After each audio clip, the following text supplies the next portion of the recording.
Okay, this video will be about arrangements and how they work in the songwriting process, okay? I think one of the main issues why we get stuck in like the 8-bar loop making drops is because we usually just start with a simple phrase and we repeat that over and over. And sometimes that's not how tracks are made or how songs sound like. So let me give you an example. I started this loop idea. It's just some sound design, but it could easily be any starting point for a song, right?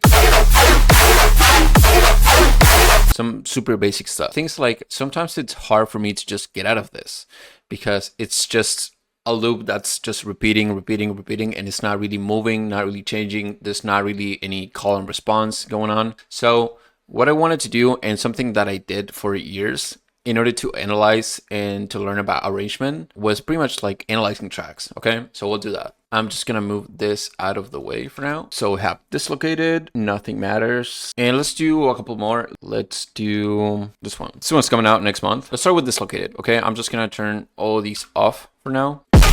So here's the drop. What you wanna do when analyzing arrangements is pretty much like use MIDIs to color sections. So I'll show you how I do this. So basically what I wanna do with these MIDIs is select, for example, the call, response, fills, you know, different parts of the phrase. And dislocated is a pretty repetitive structure. So we'll see how it works. DJ. You can see that this phrase is like the main phrase, okay? I'm just gonna name this main phrase. And then we'll have some sort of like fill here. Fill, do it like this. And then this is gonna be the structure that I'm using for this track, right? So it's probably gonna repeat and it's gonna look something like this. Usually arrangements are pretty basic, pretty straightforward. And if you're changing a lot of things super quick every single time, it's gonna be a little bit confusing. So that might be one of your issues too, that you're trying to just do too much with the arrangement. So we'll keep it simple for now. This is gonna be the main phrase. DJ. Fill, and then repeat. Now we have different fill. So we can do something like this in order to just pretty much like define different fills. Yeah. This is the first bar of the drop. And you can also split this into 8 bars or 4 bars, whatever you want to do. Let me just add a different color here. So first part looks like this. And now if I just go to the second part of the drop, I'm pretty sure like most of the time structures will repeat. Because if I jump from this kind of arrangement to something different right away, it's gonna be like too short. If I want to change arrangement or basically the structure of it, I would just change it in the second drop. So we'll take a look at that in a minute. Now we have this, which is pretty much the same structure, but with a different main phrase now. And of course, different fills, different variations, but yeah.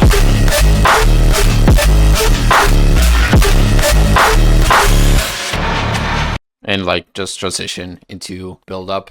And then let's go to the second drop. Let's do it super quick. Well, in this case, the second drop is pretty repetitive. So it's pretty much the same structure. Take a look at some details here. Once you have the arrangement done, like the basic foundation of the arrangement, sometimes you'll have different variations in the structure. It would be something like breaking some rules or just like moving a little bit away from the structure. So what I mean by this is that sometimes we will have fills like this, maybe like a longer fill, or in this case, the fill kind of like extends into this section. So it's just like a variation from that fill, but the structure is pretty much the same. It's changing a little bit, but these are kind of like decisions that happen during the writing process. And sometimes they work like this. Sometimes you'll have like just short fills. Sometimes you have like a different phrase, right? What I want to point out is that compared to what we had at the beginning, these structures will have some sort of like call and response or structure that's a little bit more interesting rather than just one single loop repeating. And that's important because what happens here in this example that I showed you before, DJ. I mean, that's cool. We have some cool sounds, but it's hard to move away from that. What I'm saying is like, I have no idea what kind of structure I want to go for. So I'm just like looping this and just playing it. So once I want to change it, it's kind of hard for me because it's like, I'm used to this. For example, if I wanted to go and make something similar to dislocated, I can just go and try to emulate this with the sounds that I have. So that would be a little bit better because maybe I can have, okay, the main phrase kind of like doing this. Let me just put it here so you guys can see it better, right? So I know that this is going to be a fill, so it needs to change, right? So I'm just going to delete it. And I know at that point I need a fill. And I know the main phrase repeats here. So now I can probably kind of like go towards that direction and just making something that sounds like that kind of arrangement. But if I had no idea what kind of a structure I want to go for, I would probably just keep looping this for hours and just like, I don't know, probably change the sound like a million different times, because we usually do that. Let's analyze a different track and let's see what we can learn from that. Now let's go with Nothing Matters. So Nothing Matters is melodic tune or hybrid kind of tune. Let's do the same thing with the drop.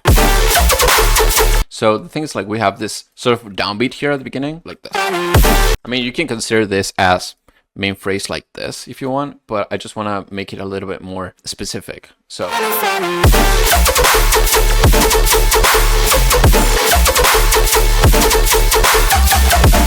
because if you really think about this, that's kind of like the main phrase, and these are transitions or fills pretty much. Even if it's the same sound, the melody is just doing something different. So I would consider it as either a fill or transition, right?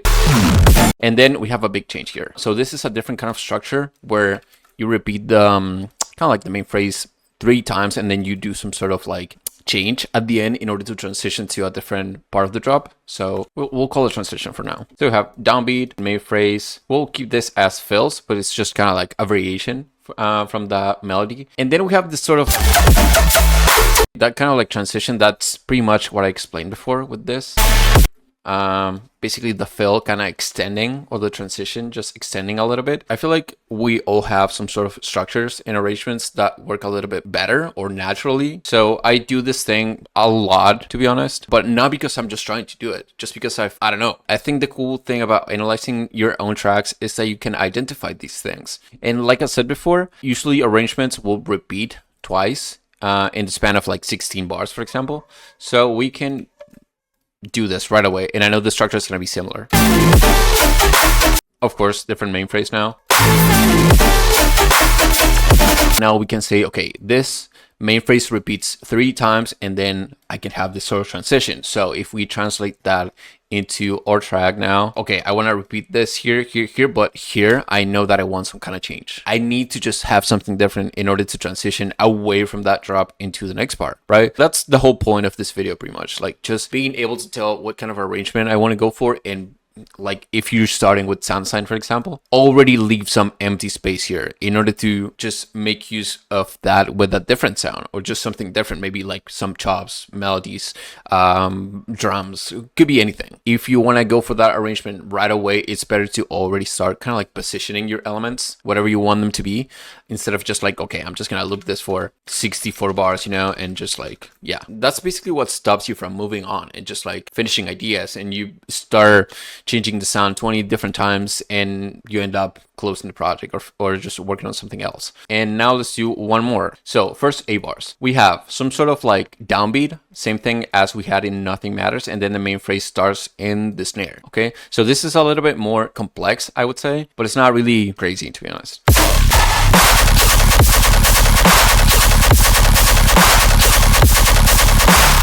This is the interesting part. It's a pretty repetitive structure because I'm just going over and over the same phrase. The thing is, like, now after 4 bars, I'm just moving into a new one. If I was doing something like this, it would sound bad because it would be too much. Like, imagine this.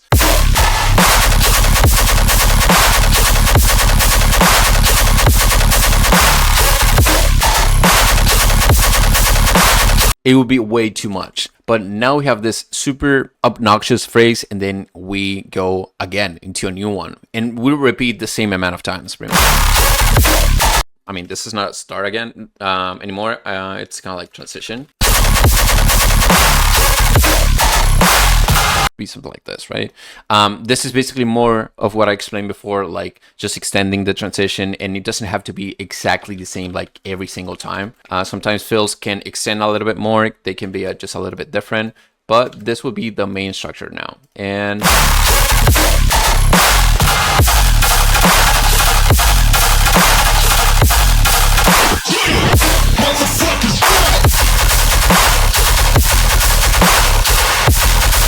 And now look at this, like new phrase, right? It's not the same, not going back into the same one. I'm also like morphing and evolving and kind of like moving away from this main phrase. So I'm, even if the structure is pretty much repeating because it's not really changing in terms of structure, I'm making it sound super fresh because I'm just going from A to B to C to D, right? And I'm just like going away from the beginning of the drop.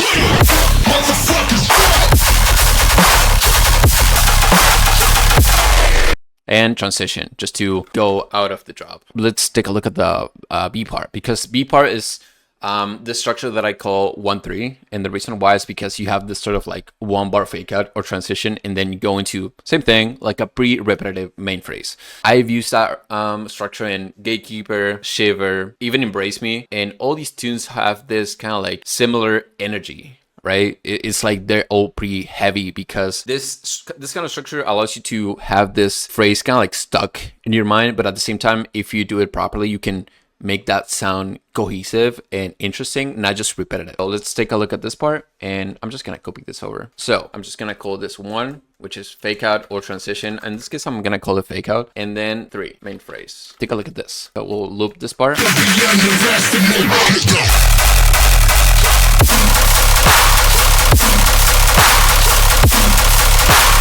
In this case, I have sort of like revert tail at the end, but you can also consider that as a fill. We'll keep going. You'll see that this repeats.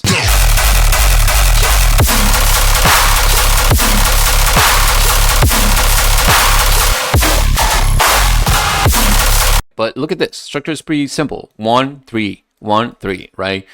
Fake out, main phrase, some sort of fill. Transition, main phrase. And in this case, it is the same phrase, so I'm not just going into a new one. Because I think the reason why this structure works in this case is because you basically are changing the 1 bar, okay? Basically fake out, and as you can hear, that's the fake out, I mean the first bar, and then this one is just a... If I was doing something like this, maybe it would sound a little bit more repetitive. If you think about this, look at the structure at this point with the same fake out or the same bar at the beginning. This is pretty much looping every 4 bars, right? Because we have this repeats, this repeats. But if I do this, it sounds like, okay, this and then this part, and then it's going to repeat, because the structure is already changing. It's not looping.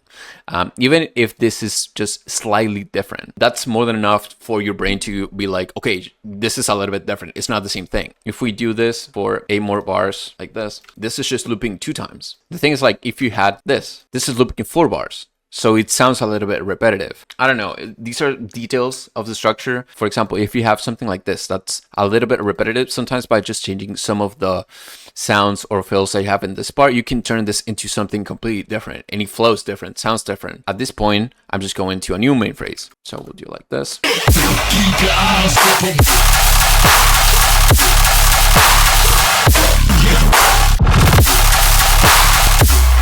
And transition out of the drop. And for example, take a look at this part.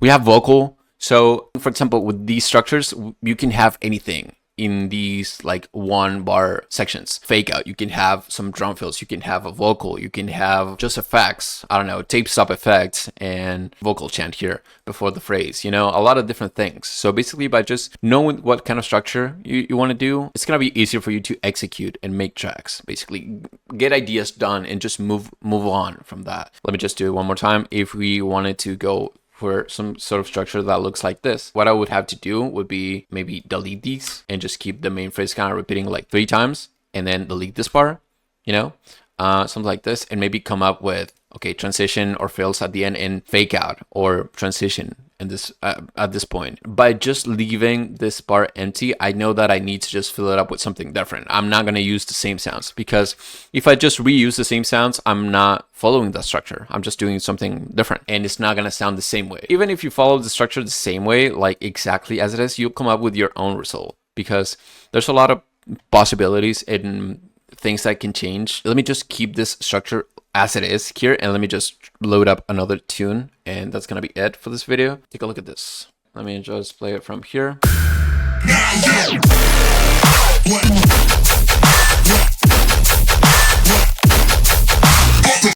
Fill a little bit longer here. In this case, I'm going into something different, but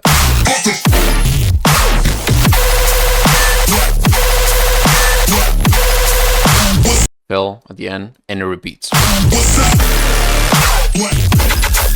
And last bar, check this out. Some people get confused because this sounds like the pre-drop, right? This, and it sounds like it's dropping here at this point, but actually the drop just started here. If you count the bars, build up starts here, right? So this is gonna be A bars up to here. And what I started doing at some point, I don't know why, was like, okay, I want to do the same kind of arrangement, but I know that I can just do whatever here. And I did the same thing with Shiver. And instead of just having, for example, fake out or just the kick hitting here, I was just like, okay, no drums and effects going into the drop, and it's pretty much like starting here. But the drop, it's actually starting here. Drop starts here. Sometimes some people would play Shiver or some tunes live, and they would just make some kind of edit because they thought the structure was starting here because of the way that this is arranged, right? We have pre-drop.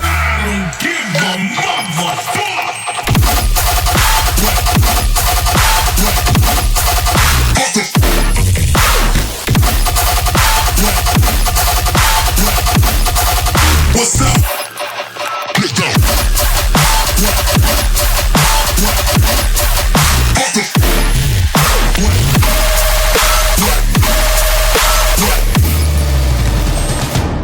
So yeah, that's, I don't know, a video about arrangements and like something to keep in mind when writing tunes. I mean, the reason why I made this video was because I was basically just working on this and I was completely stuck. And I was like, I know that I need to change this in order to just make an idea or just get some sort of like song idea going, not just sound design. So I hope that was useful. If you guys want to learn more, there's a lot of like tutorials in my Instagram. I'm probably going to be making a little bit more videos like this. I should, but I'm just a little bit lazy. And if you want to check out my Patreon, I just started that this year. So yeah, I'll see you next time.